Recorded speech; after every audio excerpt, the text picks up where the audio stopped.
सोनपुर चलोगी क्या? और कितने पैसे लोगी?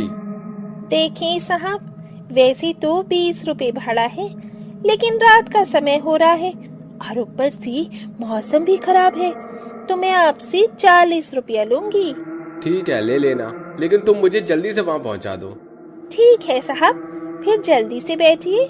जिसके बाद काव्यांश ई रिक्शा में बैठ जाता है और चुड़ैल सुनसान सड़क पर ई रिक्शा चलाते हुए आगे बढ़ने लगती है। तभी काव्यांश बोलता है, ये मौसम कितना सुहाना होता जा रहा है, ठंडी ठंडी हवाएं चल रही हैं। तभी हवा के झोंके से ई रिक्शा के शीशे पर का लाल कपड़ा उड़ जाता है और उसी वक्त शीशे पर काव्यांश की नजर पड़ती है और शीशे में उसे चुड़ैल का चेहरा दिखता है। चुड़ैल को देखकर काव्यांश बहुत ज्यादा डर जाता है और हिम्मत करके बोलता है, तुम ये ई रिक्शा यहीं रोक दो, मुझे यहीं उतरना है। काव्यांश के इतना बोलते ही वो खूबसूरत लड़की एक ही क्षण में चुड़ैल में बदल जाती है और पीछे पलटकर काव्यांश से बोलती है, अब ये ई रिक्शा नहीं रुकेगी। उसी वक्त काव्यांश चलती हुई ई रिक्शा से कूद जाता है और खड़े होकर भागने लगता है। तभी चुड़ैल अपने हाथों को लंबा करती है और उसे पकड़ उसकी गर्दन मरोड़कर उसे मार देती है और हंसते हुए बोलती है, मेरे हाथों से कोई भी जिंदा नहीं बचेगा, मैं सभी इंसानों को मार डालूंगी। इतना बोलकर चुड़ैल फिर से एक सुंदर लड़की का भेष बदलकर ई रिक्शा चलाने लगती है।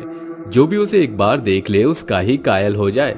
ऐसे ही एक रात रेलवे स्टेशन के बाहर खड़े होकर वैभव आरव से बोलता है, इतनी रात हो गई, अब तो मुश्किल ही है कि हमें कोई बस या फिर टैक्सी मिले। यार तू बहुत नेगेटिव सोचता है, थोड़ा सब्र कर, क्या पता कोई गाड़ी या फिर ई रिक्शा आ जाए। तभी वैभव के सामने से आता हुआ वही ई रिक्शा दिखता है जिसे चुड़ैल चला रही थी और वैभव हाथ हिलाकर ई रिक्शा रुकवाता है। चुड़ैल ई रिक्शा रोककर उससे बोलती है, कहाँ चलना है साहब? भिवानी नगर जाना है, चलोगी क्या? 2 सवारी हैं, कितना पैसा लोगी? जो खुशी से दे दोगे साहब, वो मैं ले लूंगी। जिसके बाद वैभव और आरव ई रिक्शा में बैठ जाते हैं और चुड़ैल ई रिक्शा को चलाते हुए आगे बढ़ने लगती है। तभी आरव वैभव से बोलता है, यार वैभव, ये ई रिक्शा वाली लड़की कितनी सुंदर है ना, जब से मैंने इसे देखा है मेरी तो इससे नजर ही नहीं हट रही। तू कभी नहीं सुधरेगा साले, हर आए दिन तुझे नई लड़की पसंद आ जाती है और उससे तुझे प्यार हो जाता है। अरे यार तू तो जानता है ना कि हर एक नई कली मेरे दिल का दरवाजा खटखटाकर अंदर दस्तक दे ही जाती है और फिर मैं क्या कर सकता हूँ, लड़कियां तो मेरी कमजोरी है ना। अरे ये ई रिक्शे वाली लड़की तो बला की खूबसूरत है, आज से पहले मैंने इतनी सुंदर लड़की नहीं देखी। साले अब तो कमीनापन छोड़ दे, तेरी शादी हो चुकी है। उन दोनों की बातें सुनकर चुड़ैल को बहुत तेज गुस्सा आता है और देखते ही देखते वो अपने असली रूप में आ जाती है। चुड़ैल को देखकर उन दोनों के होश उड़ जाते हैं। तभी चुड़ैल गुस्से में बोलती है, बहुत शौक है ना तुझे लड़कियों के साथ फ्लर्ट करने का, लेकिन अफसोस आज के बाद तू कभी उनसे फ्लर्ट नहीं कर पाएगा। माफ कर दो मुझे, मैं आज के बाद से फिर कभी किसी लड़की के साथ फ्लर्ट नहीं करूंगा। हमें छोड़ दो, मत मारो हमें प्लीज। तुम लोगों ने गलती की है और गलती की सजा सिर्फ मौत है। इतना बोलकर चुड़ैल उन दोनों का गला काटकर उन्हें मार देती है। इस हादसे को भी कुछ दिन बीत जाते हैं और फिर एक रात 3 दोस्त त्रिशा, ऋषभ और श्लोक कार से घर जा रहे थे। तभी अचानक उनकी कार खराब हो जाती है, जिसके बाद वो सभी कार से उतरकर सड़क के किनारे खड़े होकर दूसरी गाड़ी के आने का इंतजार करने लगते हैं। तभी त्रिशा बोलती है, यहाँ इस सुनसान सड़क पर कोई गाड़ी नहीं आने वाली, हमें पैदल ही चलना पड़ेगा। त्रिशा के बाद से सभी लोग सहमत होते हैं और पैदल चलने लगते हैं। तभी ऋषभ को ई रिक्शा आते हुए दिखता है और वो बोलता है, वो देखो एक ई रिक्शा आ रहा है।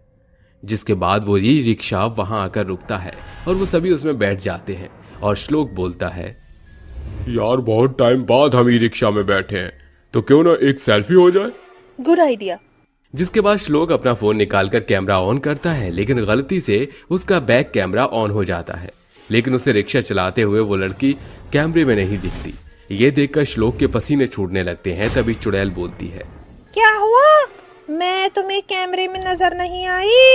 इतना बोलते ही चुड़ैल अपने असली रूप में आ जाती है। उसके चुड़ैल रूप को देखकर तीनों डर जाते हैं और चुड़ैल बोलती है, अब तुम में से कोई भी जिंदा नहीं बचेगा, मरोगे, सब के सब मरोगे।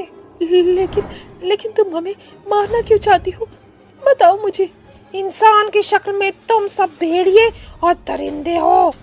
कितनी खुश थी मैं अपनी जिंदगी में, लेकिन उन इंसानों ने मेरी जिंदगी को बर्बाद कर दिया।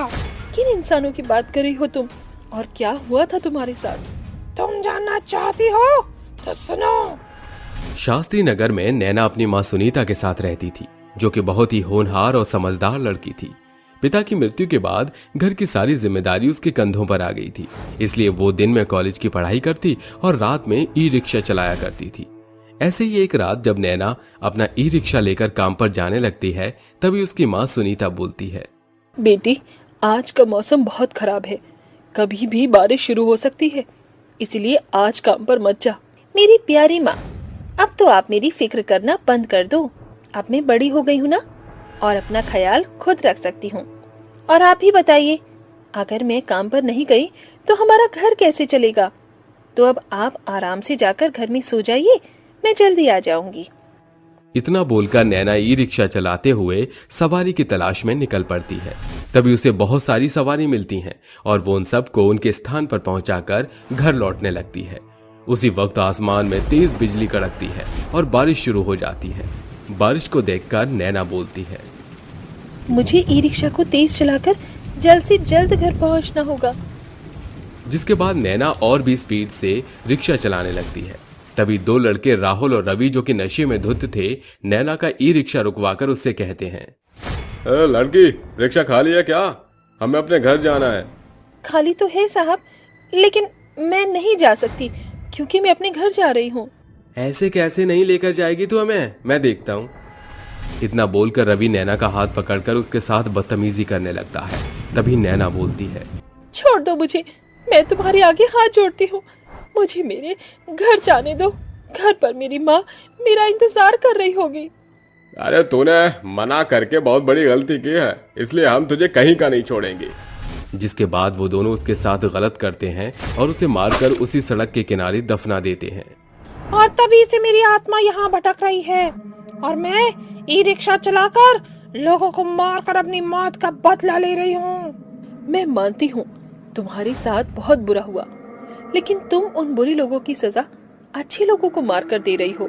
ये कहाँ का कानून है? अब तुम यहाँ से चली जाओ ताकि तुम फिर से एक नया जन्म ले सको और अपनी जिंदगी की एक नए सिरे से शुरुआत कर सको। त्रिशा की बात सुनकर चुड़ैल को एहसास होता है कि उसने अब तक जो भी किया वो गलत था। अब उसे दुनिया से मुक्ति ले लेनी चाहिए। इतना सोचकर चुड़ैल बोलती है, शायद तुम सही कहती हो। मैं अपने बदले की भावना में आकर बहुत से बेगुनाह लोगों को मार डाल चुकी हूँ, लेकिन अब मैं यहाँ किसी को नहीं मारूंगी और यहाँ से हमेशा हमेशा के लिए जा रही हूँ।